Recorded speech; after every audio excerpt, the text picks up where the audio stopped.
All right, everyone, welcome back. So, our 2024 deadline previews continue on with the Calgary Flames. So, the Flames deadline's more or less already going on, basically.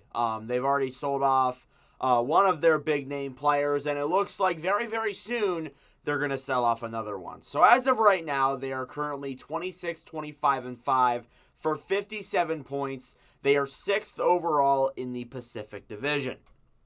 So obviously, it depends on the week. There will be some weeks where Calgary looks like, yeah, they can push for a playoff spot, and then there are other weeks where yeah, no, they're done. So honestly, it depends on the week for the Flames, but I think the general conception is that they're going to be sellers with them moving Lindholm. And I think that even if they were in a playoff spot, there's a chance they would be sellers anyways, if we're being brutally honest, with the way this team has been heading in this certain direction. So, they currently have $74,000 in projected cap space. Now, keep in mind that is not their actual cap space.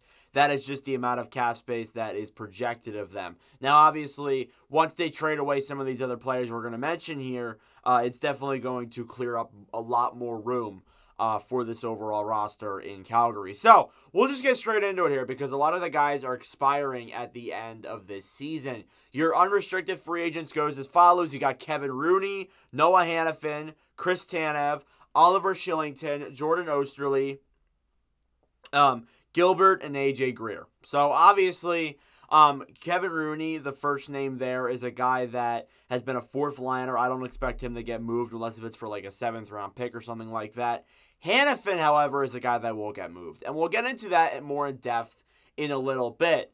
But it shows that they tried to talk to him. They tried to extend a contract with him. But nope, he's heading to the trade market. So that is just what the Calgary Flames have to accept here. And they could get a good haul for Hanifin. They really could. Probably one of, if not the best defenseman in this trade class. So definitely is a guy that I'm liking a lot there for a team that, let's say the Devils. Let's say they want to get Markstrom and Hanifin, and they want to get that two problems solved in one, get a top 4 defenseman and a really solid goaltender, and boom.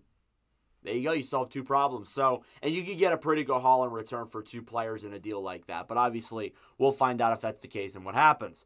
Oliver Shillington literally just came back from the player assistance program, so I really don't expect him to play, to get traded. Oesterle, not a big name there, might get moved for a 5th round pick or something like that if push comes to shove and they see the right deal. Gilbert, I don't know a whole lot about him. I don't believe he'd get moved, neither with AJ Greer. So, yeah, I think a lot of the guys are more or less in your UFAs. Your RFAs, however, have some interesting names. And then you got Jacob Pelletier, Cole Schwindt, and Dylan Dubé. So, Pelletier obviously is one of the guys that is kind of a part of this future, I guess you could say. So, I would expect for him to get not a really big contract, but a contract maybe around $1 million, something like that. I'm not too sure. I don't think he's proved himself at the NHL level just yet. Same thing with Schwindt. Haven't seen a lot around him and him improving. And, obviously him playing some NHL time, so obviously that plays a factor. And Dubé was involved in the sexual assault, so I don't expect him to be signed. So just leaving that out there. What are your needs if you're Calgary? I think you got most of them already. You want draft picks and youth. This team could get a lot of draft picks and could get some youth here too. They acquired Andrei Kuzmenko in the Elias Lindholm deal, which I'll put on screen right now. I forgot to mention that. The Lindholm deal obviously was a very solid trade for this Flames team. They got Hunter Brushevich, Yoni Yermo, Kuzmenko, and a 1st and a 4th. So it was a really solid run there for a guy in, Lindholm, who I don't even think you retained either. So you more or less just got all those things for free, essentially. So it's good to see that Calgary got those moves. And I'll get into that in the prospect pool overviews in the summer, what Hunter Brushevich, Yermo, and all them is going to be like. But they are some pretty solid prospects that have some good upside. So I'm looking forward to seeing those guys with the Calgary Flames for sure. Moving on to your movable pieces, I said Hanifin. Chris Tanev, however, is a guy that could get moved as well. I think I skipped over him in the UFA column, I just realized. But Tanev, really solid defensive defenseman, blocks plenty of shots, is a notable player that I think will get moved for sure. There's talks of him maybe going back to Vancouver.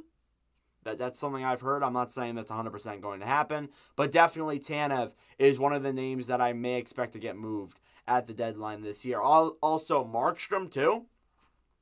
Markstrom almost got moved to the Devils a few weeks ago, and then it was eventually flagged because Markstrom and his cap just didn't work out. But definitely they could circle back to that. Daniel Vladar could get moved too, but I believe Vladar is injured right now, and there hasn't really been a market for him. So I would think that Markstrom is going to be the goalie in Calgary that gets moved, because obviously you got Wolf in there, and you want to give Wolf some time in the NHL.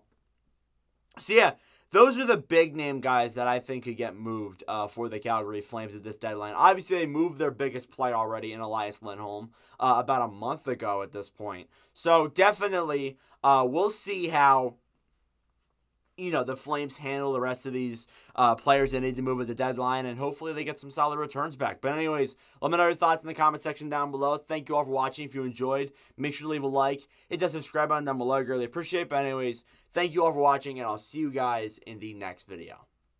Adios.